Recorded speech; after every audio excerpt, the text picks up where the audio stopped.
আসসালামু আলাইকুম। আপনাদের সামনে আর একটা ভিডিও নিয়ে আসলাম। সেটা হলো 36শে জুলাই। একে একে একে একে সব কিছু এখানে উত্থাপন করা হয়েছে। 36 জুলাই 36 দিনের ঘটনাগুলি একে একে সব তুলে ধরা হয়েছে। এই ভিডিওতে সবগুলি পাওয়া যাবে। 1 থেকে 36 দিন পর্যন্ত 36 জুলাই যাকে বলা হয়, সেই 36 জুলাই এখানে তুলে ধরা হয়েছে। কোথায় কীভাবে কী ঘটেছে, আবু সাইদ মুগ্ধ কী কারণে কীভাবে তাদেরকে নির্মমভাবে গুলি করা হয়েছে, এখানে সব আস্তে আস্তে সব তুলে ধরা হয়েছে। তাহলে এই ভিডিওটি দেখতে থাকুন আর বুঝতে থাকুন যে আসলে 36 জুলাই কাকে বলে এবং 36 জুলাই কী। এটা ভিডিও দেখলেই বুঝতে পারবো যে আসলে আমাদের ভিতরে 36 জুলাই আকাঙ্ক্ষা কী আছে না আছে। তাই বেশি কথা না বাড়াই, চলুন আমরা ভিডিও দেখতে থাকি এবং 36 জুলাই উপভোগ করি।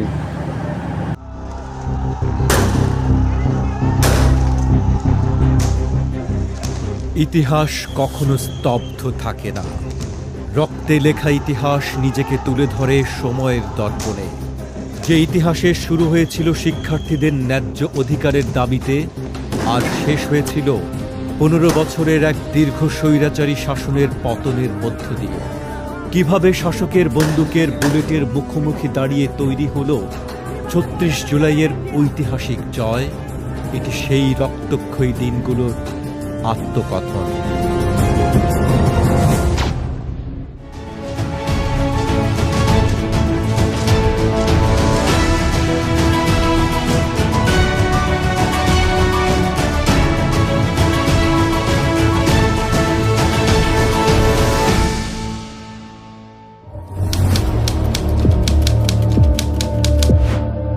সরকারি চাকরিতে 30% মুক্তিযোদ্ধা কোটা পুনর্বহালের হাইকোর্টের রায়ের পর রাজপথে নামে ঢাকা বিশ্ববিদ্যালয়ের সাধারণ শিক্ষার্থীরা। গঠিত হয় বৈষম্য বিরোধী ছাত্র আন্দোলন। 1 জুলাই থেকে বৈষম্য বিরোধী ছাত্র আন্দোলনের ব্যানারে ঢাবি, জাবি, রাবি, চবিসহ দেশের শীর্ষ বিশ্ববিদ্যালয়ে শুরু হয় আন্দোলন। রাজপথে প্রথম ধ্বনিত হয় স্লোগান, কোটা না মেধা, মেধা মেধা। সারা বাংলায় খবর দে, কোটা প্রথার কবর দে।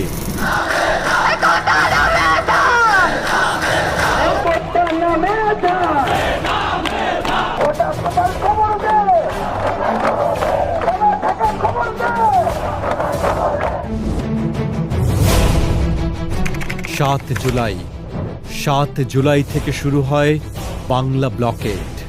10 জুলাই সকাল 10টা রাজধানীর শাহবাগ, সায়েন্স ল্যাব, নীলক্ষেত ও আঙ্গারগাঁও থেকে শুরু করে দেশের প্রধান প্রধান মহাসড়ক অচল করে দেয় তরুণ সমাজ। স্থবির হয়ে পড়ে পুরো দেশ। 14 জুলাই 2024 বিকেল 4টা গণভবন। চীন সফর শেষে তৎকালীন প্রধানমন্ত্রী শেখ হাসিনা সংবাদ সম্মেলনে ভাষণ দেন। এক পর্যায়ে তিনি বলেন, মুক্তিযোদ্ধাদের নাতিপুতিরাও পাবে না, তাহলে কি রাজাকারের নাতিপুতিরা পাবে? তার এই বিতর্কিত মন্তব্যের পর ক্ষোভে ফেটে পড়ে পুরো দেশ। মাঝরাতে ঢাকা বিশ্ববিদ্যালয়ের হলগুলো থেকে হাজার হাজার শিক্ষার্থী বেরিয়ে এসে রাজপথ কাঁপিয়ে স্লোগান দেয়, তুমি কে, আমি কে, কে বলেছে, কে বলেছে। চেয়েছিলাম অধিকার, হয়ে গেলাম রাজাকার। স্বৈরাচারের গদিতে আগুন জ্বালো একসাথে।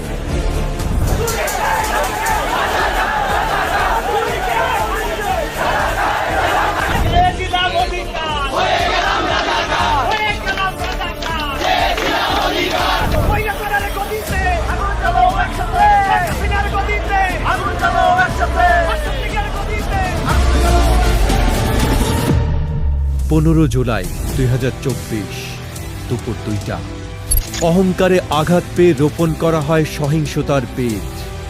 15 জুলাই রূপ নেয় প্রকাশ্য সংঘাত।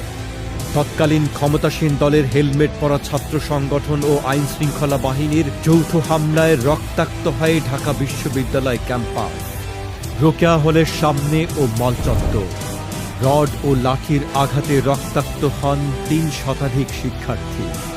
আঘাতপ্রাপ্তদের ওপর হামলা চালানো হয় ঢাকা মেডিকেল কলেজের জরুরি বিভাগে। ১৬ জুলাই ২০২৪, সময় দুপুর ২টা ৩০, বেগম রোকেয়া বিশ্ববিদ্যালয়, রংপুর। আন্দোলন ছড়িয়ে পড়ে সারা দেশে। রংপুরের রাজপথে ২ হাত প্রসারিত করে বুক পেতে দাঁড়িয়েছিলেন ২৪ বছরের তরুণ আবু সাঈদ। পুলিশের পয়েন্ট ব্ল্যাঙ্ক রেঞ্জের বুলেটে বিদ্ধ হয়ে আবু সাঈদের পতন নাড়িয়ে দেয় পুরো বিশ্বকে। তার এই আত্মত্যাগী পরদিন আন্দোলনের মোড় ঘুরিয়ে দেয়। চট্টগ্রাম বিশ্ববিদ্যালয়ের কাছে ওয়াসিম ও ফয়সাল শান্ত আর সাভারে নর্থ সাউথ বিশ্ববিদ্যালয়ের শিক্ষার্থী শাইখ আশহাবুল ইয়ামিনকে গুলি করে হত্যা করা হয়। ওই একদিনেই রাজপথে ঝরে পড়ে ৬টি তাজা প্রাণ। চারদিকে আওয়াজ ওঠে, আমার ভাই মরল কেন? প্রশাসন জবাব চাই।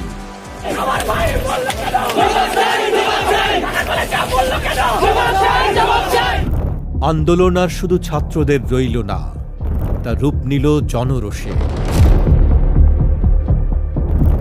১৭ জুলাই নিহতদের স্মরণে গায়েবানা জানাজা আয়োজনের চেষ্টা করা হলে ঢাবি জাবিসহ সব বিশ্ববিদ্যালয় ক্যাম্পাসে টিয়ার গ্যাস ও সাউন্ড গ্রেনেড ছোড়ে পুলিশ। রাতের আধারে ছাত্রদের হল ত্যাগ করতে বাধ্য করা হয়। ১৮ জুলাই ডাকা হয় কমপ্লিট শাটডাউন।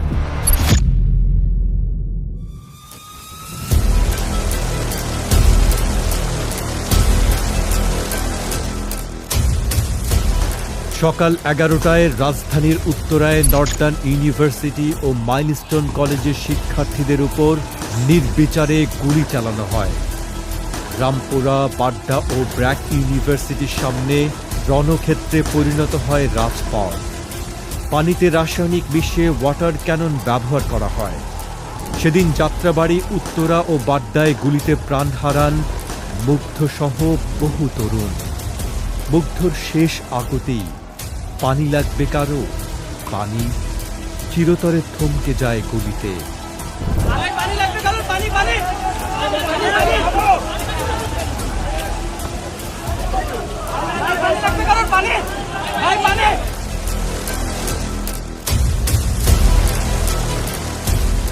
সেদিন বাতাসে প্রতিধ্বনিত হচ্ছিল স্লোগান, বুকের ভেতর অনেক ঝড়, বুক পেতেছি গুলি কর।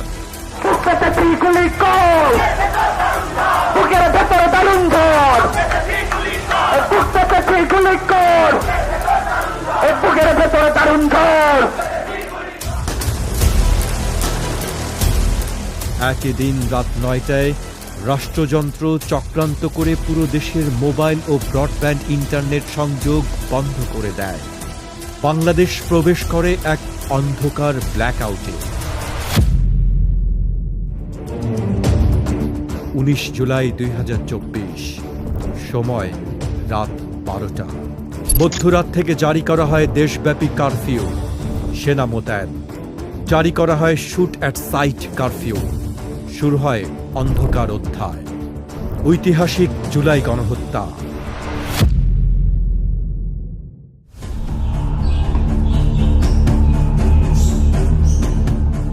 ইন্টারনেট ব্ল্যাকআউটের সুযোগে যাত্রাবাড়ি, শনিয়াকড়া, রায়েরবাগ, মোহাম্মদপুর ও মিরপুরে চলে বেপরোয়া দমনপীড়ন।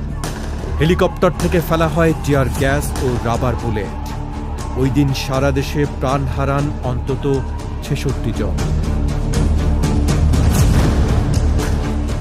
২১ জুলাই ২০২৪, সুপ্রিম কোর্ট।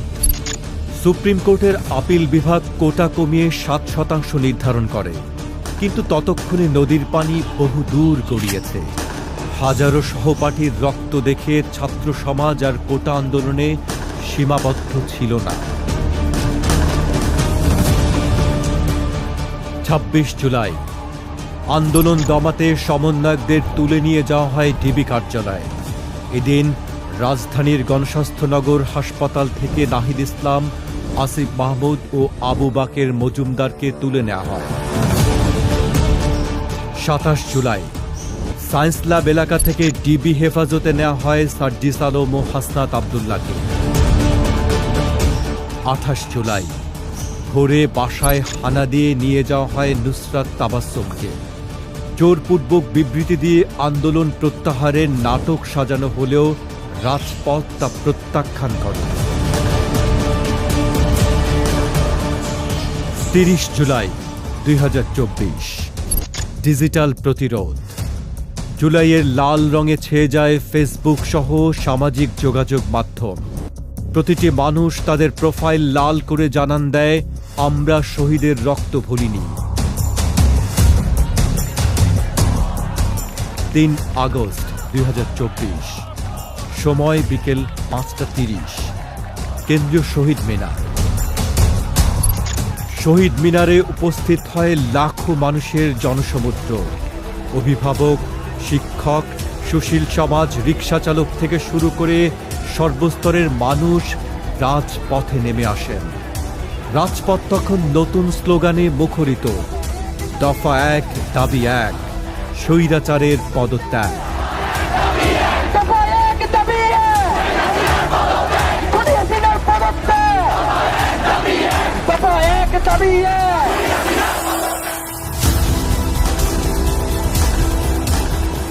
4 আগস্ট 2024 অসহযোগ আন্দোলন।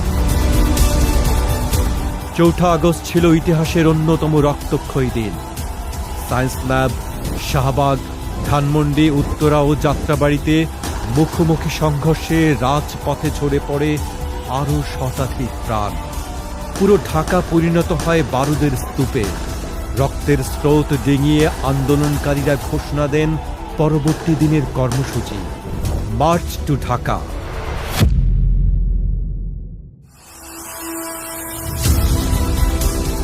5 আগস্ট 2024 36 জুলাই লাল স্বাধীনতা। 5 আগস্ট, যা ইতিহাসের পাতায় অমর হয়ে আছে 36শে জুলাই নামে। সব বাধা, কারফিউ ও রক্তচক্ষু উপেক্ষা করে ভোর থেকেই ঢাকার প্রবেশ পথগুলো দিয়ে হাজার হাজার মানুষ ঢুকতে শুরু করে।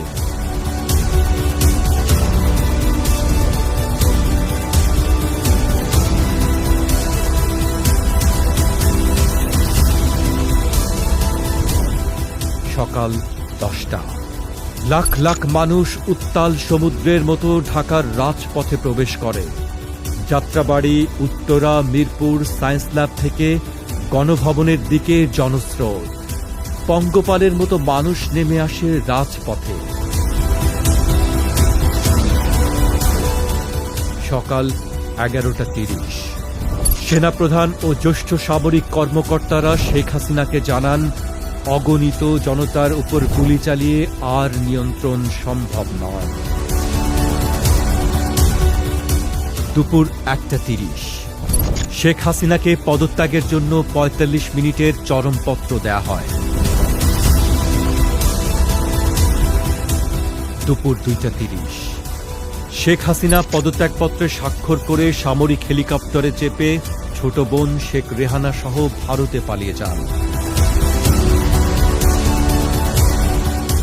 বিকেল 3টা গণভবন ও জাতীয় সংসদ ভবনের ফটক ভেঙে ভেতরে প্রবেশ করে আনন্দ উল্লাসে মেতে ওঠে বিজয়ী জনতা। বিকেল 4টা সেনাপ্রধান ঘোষণা করেন, শেখ হাসিনা পদত্যাগ করেছেন, অভ্যুত্থান সফল। সেনাপ্রধানের ভাষণের মাধ্যমে পতন ঘটে দীর্ঘ 15 বছরের শাসনের। গণভবন ও সংসদে দেখা যায় বাঁধ ভাঙা মানুষের উল্লাস। জন্ম হল এক নতুন বাংলাদেশে, যার নেতৃত্ব নিলেন শান্তিতে নোবেলজয়ী ডক্টর মোহাম্মদ ইউনূস। জুলাই মাসের 31 দিন পার হয়ে 5 আগস্ট পর্যন্ত অর্জিত এই স্বাধীনতাকে নাম দেওয়া হয়েছিল 36 জুলাই।